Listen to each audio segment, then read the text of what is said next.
అద్భుతమైనటువంటి మాట అన్నారు మహానుభావ. అయితే ఈ విషయాన్ని అందరూ తెలుసుకోలేరు. ఒక ఈశ్వరుడే లోక కళ్యాణం చెయ్యడానికి ఒకసారి తెల్లగా, ఒకసారి ఎర్రగా, ఒకసారి నల్లగా, ఒకసారి పావులు మెళ్ళో వేసుకొని, ఓసారి 4 ముఖాలతో, ఒకసారి శేషతల్పం మీద పడుకొని ఉంటాడని జ్ఞాపకం ఉండదు. ఎందుకు ఉండదో తెలుసా అంటే, మాయచేత ఎరుకమాలిన వారలు బహువిధంబుల నిన్ను పేరుకొండ్రు, ఎరుక కలిగిన వారు ఏకచిత్తంబున వివిధ మూర్తులుయును నీవేయండ్రు. మాయ కమ్మేసిన వాడికి భగవంతుడు ఏదో ఒక రూపంలోనే ఉన్నాడంటాడు, మిగిలినవి భగవంతుని యొక్క రూపాలు కావంటాడు. అంటే వాడు మాయ చేత కట్టబడ్డాడు. మాయ నీ అనుగ్రహంతో వదిలినవాడు ఆ ఈశ్వరుడే ఇన్ని రూపాలతో ఉన్నాడు అనగలుగుతాడు.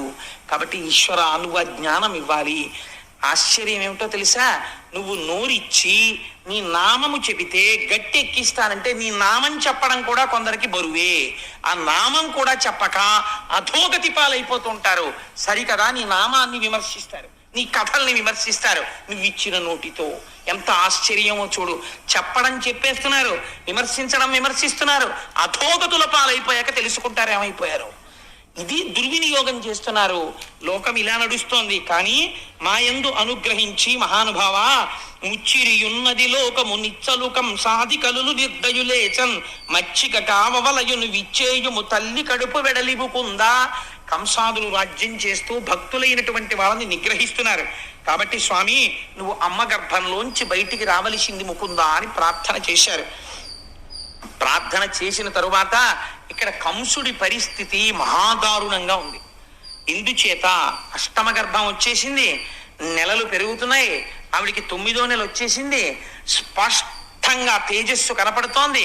ఆ అష్టమ గర్భంలో పుట్టేవాడు తన్ను చంపేస్తాడని భయం. అందుచేత తిరుగుచు, కుడుచుచు, త్రాగుచు,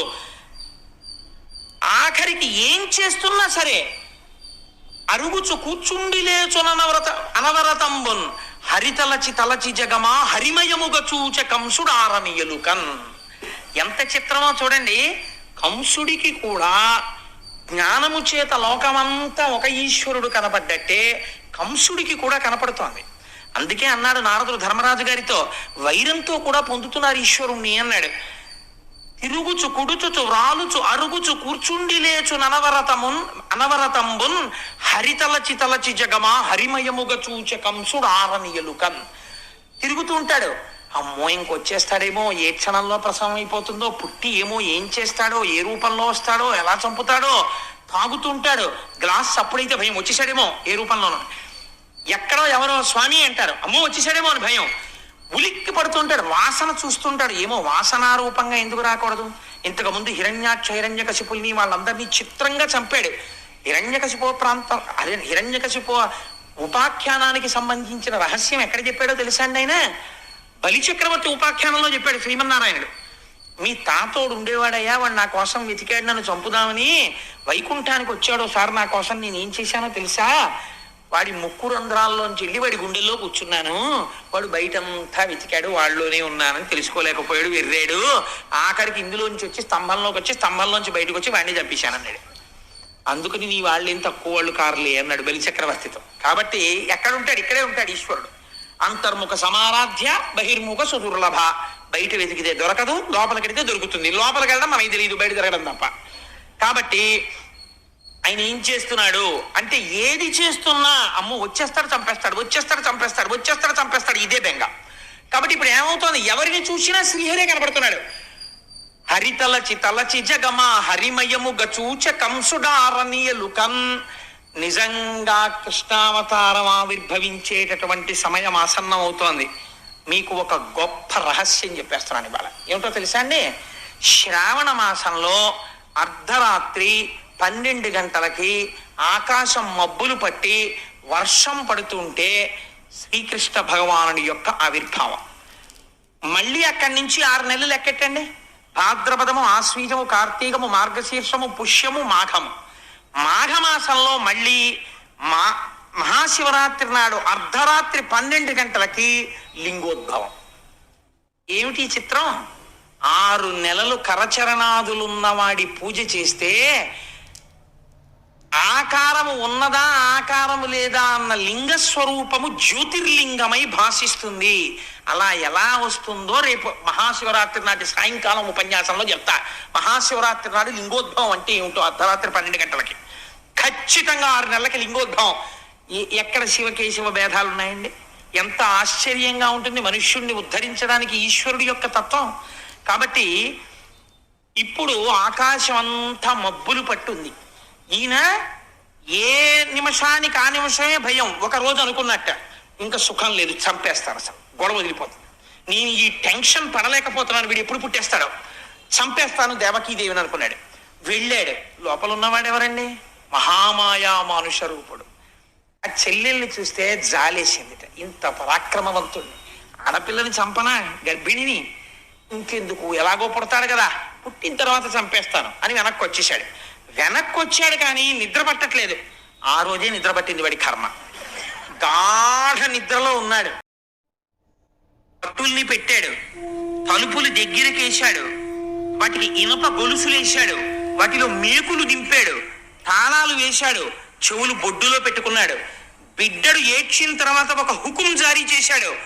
వేసిన తాళాలకి సీల్స్ వేస్తుంటాం ఇప్పుడు, అలా రాజముద్రలు సరిగ్గా ఉన్నాయో లేచి వచ్చి చెప్పమని చెప్పాడు తాళాలకి. ఇంకా దారుణం ఏమిటో తెలుసా అండి? వసుదేవుడు ఏమైనా చేస్తాడేమో అని అనుమానంతో వసుదేవుడి కాళ్ళకి చేతులకి ఇనప సంకెళ్ళు వేశాడు, వేసి కూర్చోబెట్టాడు ఆ కారాగారంలో. ఎంత దారుణం అంటే ఆనాడు దేవకీ ప్రసవ సమయమునందు సహాయం చేసిన వారు లేరు, అంత బాధపడింది ఆ తల్లి. అటువంటి స్థితిలో అర్ధరాత్రి 12 గంటల వేళ జలధర దేహునాజాను చతుర్బాహు సరసీరుహక్షు విశాలవక్షు జారు గదా శంఖచక్ర పద్మ విలాసు కంఠ కౌస్తుభమణి కంటి భాను కమనీయ కటిసూత్ర కంకణ కేయూర శ్రీవత్సలాంఛనంచిత విహారు మరుకుండల ప్రభాయుత కుంతలలాటు వైఢూర్య మణిగణవర కిరీటు బాలు పూర్ణేందు రుచిజాలు భక్త లోకపాలు సుగుణాలవాలు కృపావిశాలు చూచి తిలకించి పులకించి చొజ్జమంది ఉబ్బి చెలరేగి వసుదేవుడు ఉత్సహించే. మహానుభావుడు శ్రీమన్నారాయణుడు ఆవిర్భవించాడు పసిపిల్లవాడి రూపంలో. ఒక్కసారి ధ్యానం చేసి నమస్కరించుకోండి. నీరాజనం తీసుకోండి అమ్మా. కృష్ణ జననం వినడం అంటే దశమస్కందాంతర్గతంగా ఎంత అదృష్టం ఇంక ఇవాళ నుంచి. అందుకని జలధర దేహు నాజాను చతుర్బాహు సరసీరుహక్షు విశాలవక్షు. పోతనగాడికి సీసం అలా పడింది ఆ పద్యం. ఇదేంటి 4 బాహువులతో నల్లటి మొబ్బెలా ఉంటుందో అటువంటి కాంతితో పట్టు పీతాంబరం కట్టుకుని శంఖచక్ర గదా పద్మములను ధరించినటువంటి వాడై మహానుభావుడు మంచి వజ్ర వైఢూర్యములు పొదగబడినటువంటి కిరీటంతో మంచి నల్లటి కుంతలములతో చెవులకు పెట్టుకోబడినటువంటి కర్ణాభరణముల యొక్క కాంతి గండస్థలముల యందు ప్రకాశిస్తూ ఉండగా మెడలో ఆ శ్రీవత్సమ కౌస్తుభం అనేటటువంటి రత్నాన్ని ధరించి శ్రీవత్సమన్న పుట్టుమచ్చతో సమస్త లోకములు కొలిచేటటువంటి పాదపద్మములతో చంటి పిల్లవాడిగా వసుదేవుడికి దర్శనమిచ్చాడు. అటువంటి పిల్లవాడిని చూసి నిజంగా వసుదేవుడు సంకెళ్లలో ఉన్నాడు. ఏమి పద్యం వేసేశారండి పోతన గారు. దర్శనం చేస్తూ కళ్ళ నీళ్లు చిప్పిల్లి ఘట్టంగా జరిగింది. జలధర దేహు నాజాను చతుర్బాహు సరసీరుహక్షు విశాలవక్షు జారు గదా శంఖచక్ర పద్మ విలాసు కంఠ కౌస్తుభమణి కంతిభానం కమనీయ కటిసూత్ర కంకణ కేయూర శ్రీవత్సలాంఛనంచిత విహారు మరుకుండల ప్రభాయుత కుంతలలాటు వైఢూర్య మణిగణ వరకిరీటు బాలు పూర్ణేందు రుచిజాలు భక్త లోకపాలు సుగుణాలవాలు కృపావిశాలు చూచి తిలకించి పులకించి చోద్యమంది ఉబ్బి చెలరేగి వసుదేవుడు ఉత్సహించే. పొంగిపోయాట ఆ పిల్లాన్ని చూసి. పొంగిపోయి అన్ని లోకములను కాపాడేటటువంటి వాడు నాకు కొడుకుగా పుట్టాడు. మామూలుగా కొడుకు పుడితేనే గోదానం చేస్తారు, వస్త్రదానం చేస్తారు, హిరణ్యదానం చేస్తారు. నాకు శ్రీమన్నారాయణుడు కొడుకుగా పుట్టాడు, నేను ఇన్ని చెయ్యాలి. కానీ కొడుకు పుట్టినప్పుడు సచేల స్నానం చెయ్యాలి. నేను స్నానం చెయ్యడానికి కూడా లేదని స్నానము చేయక రామిని ఆనందరసాబ్ధిమగ్నుండై ధేనువులను 10,000 విప్రులకును మానసికముగా ధార ఓసమరి ఇచ్చుటకున్. వెంటనే ఆ కృష్ణ దర్శనంతో కృష్ అంటే నిరతిశయ ఆనంద రూపుడు. ఆ ఆనందంలో తాను స్నానం చేసేసాట. స్నానం చేసేసి ఒక్కసారి నీళ్లు ముట్టుకున్నట్ట మానసికంగా 10,000 మంది బ్రాహ్మణులకు 10,000 గోవుల్ని దానం చేశాట. నేను కారాగారం నుంచి బయటికి వచ్చిన తరువాత నా మొక్కు తీర్చుకుంటాను అనుకున్నట్ట. అని స్వామిని చూసి ఒక చిత్రమైనటువంటి మాట ఒకటి అంటాడు. ఆ పిల్లవాడిని చూసన్నాడు, ఏ నిన్ను అఖిల దర్శను జ్ఞానానంద స్వరూపు సంతు నపరాధీను ని మాయా దూరుని శూనినిగా కంటి ఇట్టి చొజ్జము కలదే. ఎన్ని బ్రహ్మాండములున్నాయని మనం ఊహించగలమో అన్ని బ్రహ్మాండములలో నిండి నిబిడీకృతమై మాయకి దూరముగా ఉండగలిగి అందరినీ సాధు పురుషుల్ని కాపాడగలిగినటువంటి ఓ దేవదేవోత్తమా, నీవు నా తేజస్సుగా మారి నా భార్య యందు ప్రవేశించి నాకు కొడుకుగా పుట్టి శ్రీమన్నారాయణుడికి వసుదేవుడికి తండ్రి అన్న కీర్తిని నాకు ఇచ్చావా? ఏం ఆశ్చర్యం తండ్రి అని నమస్కరించాడు. దేవకీదేవింది, సర్వము నీలోనిదిగా సర్వాత్ముడవాత్మ వస్తు సంపన్నుడవై సర్వమయుడవగు నీకును సర్వేశ్వర లేవు లోను సంధులు వెలయన్. తన కడుపున పుట్టిన కొడుక్కి తాను నమస్కరిస్తోంది. ఈశ్వర, ఇది లేదు ఇది ఉంది అని చెప్పడానికి లేదు. దృశ్యతే శ్రూయతేపి వా అంతర్బహిశ్చ తత్సర్వం వ్యాప్య నారాయణ స్థిత. అన్నీ నీయందున్నాయి. అన్నీ నీయందున్న వాడివి నీవు నాయందు కొడుకుగా పుట్టావు. ఏమి భాగ్యం చేసుకున్నానయ్యా అని పొంగిపోయింది. స్వామి, నన్ను కారాగారంలో పెట్టాడు నా సోదరుడు, నీకేం అపాయం వస్తుందో అని బెంగ పెట్టుకుంటున్నాను అంది. ఎంత దేవకీ వసుదేవుల వంక చూసి నవ్వుతూ, దేవకీ వసుదేవులారా, మీరు భయపడకండి. అసలు నేను ఇలా ఎందుకు జన్మించానో రహస్యం చెప్తాను వినండి. స్వయంభ్రోమనువు యొక్క మన్వంతరంలో మీరిద్దరూ కూడా ఒక ప్రజాపతి భార్య. నీ పేరు సుతపుడు, ఆమె పేరు పృష్ణి. మీ ఇద్దరు 12,000 దివ్య సంవత్సరములు నా గురించి తపస్సు చేశారు. ఆకులు అలములు తింటూ నేను ప్రత్యక్షం అయ్యాను. ఏం కావాలని అడిగాను. మీకు పుత్రుడి మీద వ్యామోహం ఉండిపోయింది. నీలాంటి కొడుకు కావాలి అన్నారు. నాలాంటి కొడుకు నేను తప్ప ఇంకొకడు లేడు. మీరు అంత కష్టపడి తపస్సు చేసినందుకు మీరు ఒక మాట అడిగితే నేను 3 మార్లు పుట్టాను. ఒకసారి మీకు పృష్ణి గర్భుడిగా పుట్టాను. రెండవసారి మీరు అదితి కశ్యపులుగా ఉంటే వామనమూర్తిగా పుట్టాను. ఇప్పుడు దేవకీ వసుదేవులుగా ఉండగా కృష్ణ భగవానుడిగా పుట్టాను. ఈ అవతారంలో ఒక గొప్పతనం ఉంది. అంతరార్థం తెలిసినా తెలియకపోయినా నా కథ విన్ని నన్ను స్మరిస్తూ నా గురించి చెప్పుకుంటూ మోక్షం పొందేయండి అన్నాడు. ఆనాడు ఆ అమ్మకైనా మనకైనా అదే వరం. ఆయన గురించి చెప్పుకు వింటే చాలు ఆయన వరం ఇస్తాడు. కాబట్టి అటువంటి వాడై అర్ధరాత్రి 12 గంటలకి జన్మించాడు. జన్మిస్తే చిత్రం ఏమిటంటే, ఈ మాటలు చెప్పిన తరువాత ఒక రహస్యం చెప్పాడు. ఇదే సమయమునందు యమునా నదికి ఆవలి ఒడ్డున ఉన్న నందవ్రజంలో నా యొక్క శక్తి స్వరూపమైన యోగమాయాదేవి యశోదాదేవి యొక్క గర్భమునందు జన్మించింది ఆడపిల్లగా. నువ్వు బయలుదేరి, ఇది ద్యోతకమైంది మనస్సులో, బాహ్యమునందు చెప్పలేదు. నువ్వు నన్ను పట్టుకుని తీసుకువెళ్ళి ఆ యశోదాదేవి పక్కన పడుకోపెట్టి మళ్ళీ అక్కడ నుంచి ఆడపిల్లని తెచ్చి దేవకి పక్కన పడుకోపెట్టు అని. వెంటనే వసుదేవుడి చేతికి ఉన్నటువంటి కాళ్ళకి ఉన్నటువంటి సంకెళ్ళు ఊడిపోయి ఈ పిల్లవాణ్ణి తీసి గుండెల మీద పెట్టుకున్నాడు. చాలా మంది తల మీద పెట్టుకున్నాడు అంటారు. పోతన గారి భాగవతంలో గుండెల మీద పెట్టుకున్నాడు అనే ఉంది వచనంలో. గుండెల మీద పెట్టుకుని ద్వారం దగ్గరికి వెళ్ళాడు. ద్వారానికి ఇనప గొలుసులున్నాయి, మేకులున్నాయి, తాళాలున్నాయి, ఊడిపోయాయి. కంసుడితో సహా అందరూ గుర్రు పెట్టి నిద్రపోతున్నారు. బయటికి వచ్చాడు. తప్పుకోవడానికి వీలు లేకుండా ఇక్కడ నిలబడిన వాడు ముఖ్య ద్వారంలోకి కనపడే ఏర్పాటు చేశాడు. ఒక్కొక్క ద్వారం దాటుతున్నాడు. వెనక పడగలు పట్టి శేషుడు వస్తున్నాడు. ఆయన మీద నీడ పట్టి ఈ తలుపులు శేషుడు వేసేస్తున్నాడు. దాటి బయటికి వచ్చాడు. ఆకాశమంతా నల్లటి మబ్బు పట్టుంది. గాఢాంధకారం, శ్రావణ మాసం, వర్షం పడుతోంది. శేషుడు పడగలు పట్టి ఆచ్ఛాదించాడు. యమున దగ్గరికి వెళ్ళారు. విపరీతమైన వేగంతో ప్రవహిస్తోంది. ఈ వసుదేవుడు కృష్ణ పరమాత్మని ఇలా పెట్టుకుని ఆ యమున వంక చూశాడు. ఆశౌరికి తెర్రవొసగెను ప్రకాశోద్దత తుంగ భంగ కలిత ధరా సాకాశయగు యమున మును సీతేశునకు పయోధిత్రోవ ఇచ్చిన భంగిన్. కృష్ణ పరమాత్మని గుండెల మీద పెట్టుకున్న వసుదేవుణ్ణి చూడగానే ఆనాడు రామచంద్రమూర్తికి చోటిచ్చేసిన సముద్రంలా యమున చోటిచ్చేసింది. అందులోంచి వసుదేవుడు వెళ్ళిపోయాడు. ఇదే అక్కడికి వెళ్ళి కృష్ణ పరమాత్మని పడుకోబెట్టాడు. అక్కడ ఆడపిల్ల పుట్టిన ఎవ్వరికి తెలియదు, అందరూ గాఢ నిద్రలో ఉన్నారు. ఈ పిల్లవాడిని అక్కడ పడుకోబెట్టాడు. కుయ్యి అనలేదు, కయ్యి అనలేదు. ఆ పిల్లని ఎత్తుకున్నాడు, చక్కగా పట్టుకున్నాడు. మళ్ళీ తిరిగి వచ్చాడు, మళ్ళీ యమున దారి ఇచ్చేసింది. మళ్ళీ యమున దాటి ఈవలి ఒడ్డుకు వచ్చాడు. వచ్చి అంతఃపురంలోకి ప్రవేశించాడు. ఒక్కొక్క తలుపు తెరుచుకుంది. లోపలికి వెళ్ళాడు. ద్వారాలు వేసుకున్నాయి. ఇనప సంకెళ్ళు పడిపోయాయి, మీకులు పడిపోయాయి, తాళాలు పడిపోయాయి. వసుదేవుడు వెళ్ళి ఆడపిల్లని ఆ దేవకీదేవి పక్కన కూర్చోపెట్టాడు. తను వచ్చి ఇలా కూర్చున్నాడు. ఇన్ని మూసుకున్నాయి, సంకెళ్ళు మాత్రం తగులుకోలేదు, అలాగే ఉండిపోయాయి.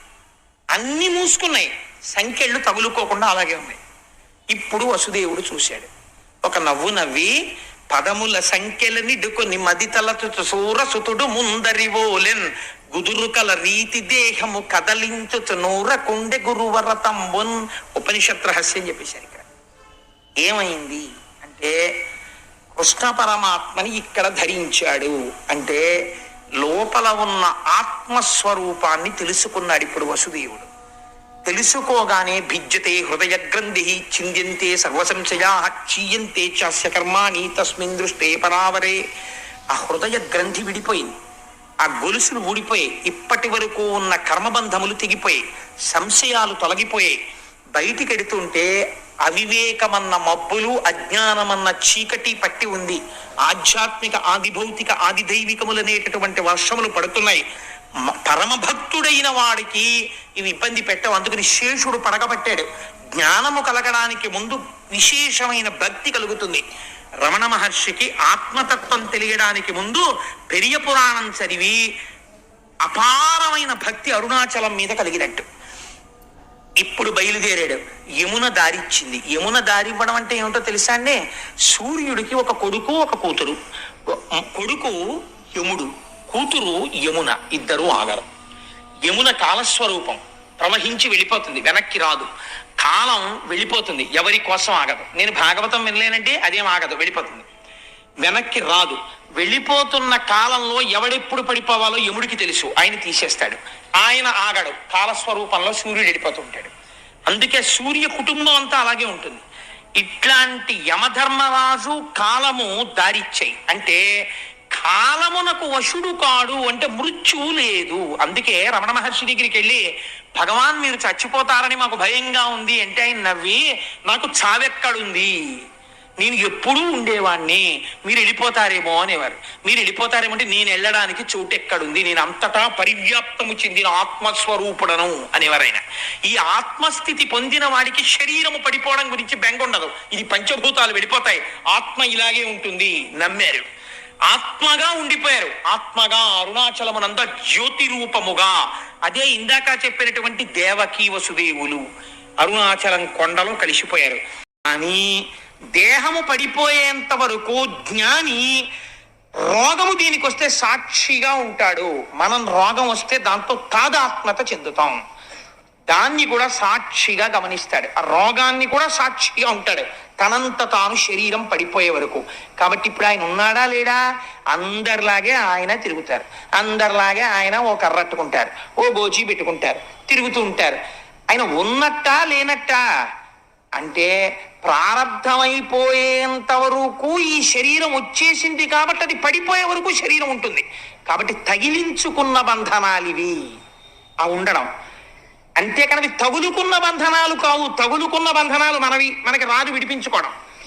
తగిలించుకున్న బంధనాలు జ్ఞానివి. అందుకని ఆయన తగిలించుకుని పూర్వం ఎలా ఉన్నాడో అలాగే ఉన్నట్టున్నాడు, ఎవ్వరికీ తెలియదు. అతను ఒకసారి గుండెల మీద పెట్టుకుని యమునని దాటి వెనక్కొచ్చాడు. అందుకే ఆడపిల్ల నొదలమని వసుదేవుడు ఏడవడు, దేవకి ఏడుస్తుంది.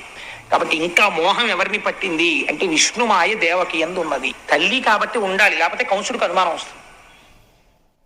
ఇప్పుడు ఏమైంది? ఈ ఆడపిల్ల ఏడ్చింది. ఏడిస్తే వీళ్ళందరూ లేచారు. ఇది వీళ్ళ ప్రజ్ఞ అనుకుంటున్నారు. ఇది విచిత్రం. వీళ్ళు లేచి అమ్మ పిల్ల పుట్టిందిరా అన్నారు. ముందేం చూశారు? తాళం కప్పల మీద రాజముద్ర చూశారు, ఉన్నది. కాబట్టి లోపల వాళ్ళు ఎక్కడికి వెళ్ళలేదు. ఆత్మదర్శనమైన వాడికి పైన మార్పు ఏమీ ఉండదు. రమణ మహర్షికి ఆత్మదర్శనం అయిపోయిన తర్వాత నల్లటాయన తెల్లగా అయిపోవడమో, తెల్లటాయన ఆకుపచ్చగా అయిపోవడమో అలా ఏమి ఉండదు.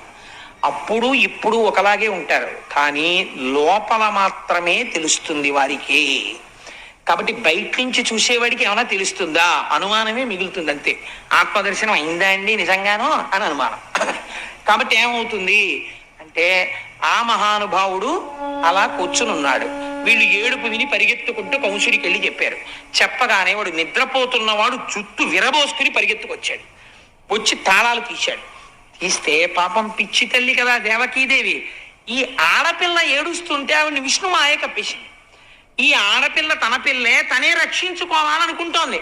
అనుకుని అన్నగారికి కనపడకుండా పమిటలో పెట్టేసుకుంది. ఆ పిల్లని పెట్టేసుకుని గుండెలకి దగ్గరగా హత్తేసుకుని అసలు ఆడపిల్లో మగపిల్లవాడో తెలియకుండా దగ్గరికి పెట్టేసుకుని కాళ్ళు పైకెత్తేసి ఏడుస్తోంది.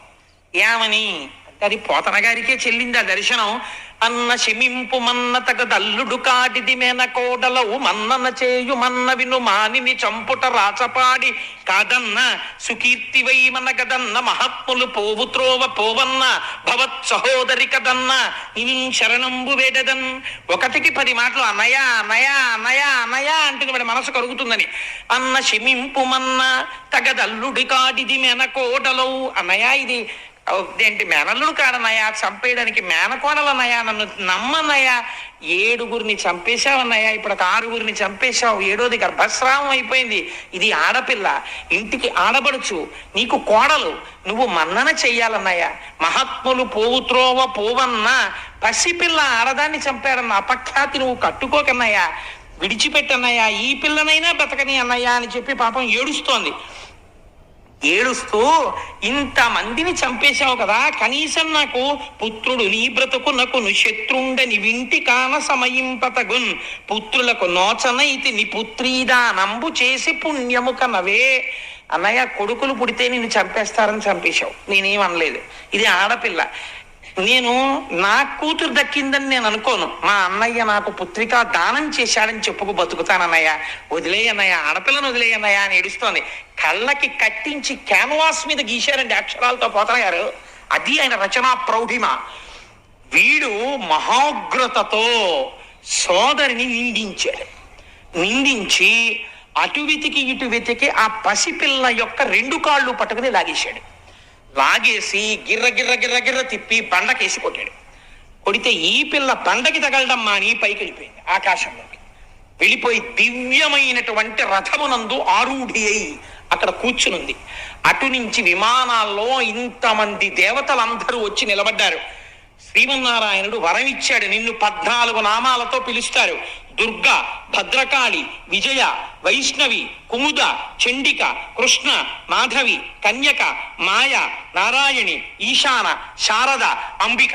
భాగవతాంతర్గతంగా ఈ 14 నామాలు ఎవరు వింటున్నారో ఆ విన్న వాళ్ళందరికీ ఏతించి చూచి చెలగుచు, అలాంటి వాళ్ళకి, నిన్ను చూసిన వాళ్ళకి, నామం విన్న వాళ్ళకి, పేరు పలికిన వాళ్ళకి దేశంలో నువ్వు ఎక్కడెక్కడున్నా నీకు రక్షించడం తప్పింకోటి తెలియదు, అలా రక్ష చేస్తావన్నావు అన్నారు. అందుకని ఆ తల్లి ఆకాశంలో నిలబడింది.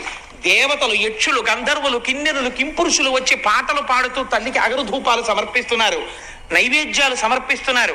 ఈ తల్లి ఇవన్నీ తీసుకుని కిందనున్న కంసుడి వంక చూసి ఒక మాట అంది. తెంపరివై బొరింబొరిని దేవతి బిడ్డల చిన్ని కుర్రలం చంపితివి శిరోజిదియు బీరమే రల మీద నన్నొంపితివి. పోరి దుర్మార్గుడా, పిల్లలందరినీ తీసుకుని రాళ్లకేసి కొట్టి చంపావు, నన్ను కూడా కొట్టాలని ప్రయత్నం చేశావు. నా సరసంజ నుంచి నిన్ను చంపెడి వీరుడొక్కడు, ప్రవృద్ధిని పొందేటి వాడు దుర్మతి, నాతో పాటు పుట్టి నిన్ను చంపేటటువంటి వాడు వేరొక చోట పెరుగుతున్నాడు, నువ్వు చచ్చిపోవడం ఖాయం అని చెప్పి దేవతలు సేవిస్తుండగా తల్లి వెళ్ళిపోయింది.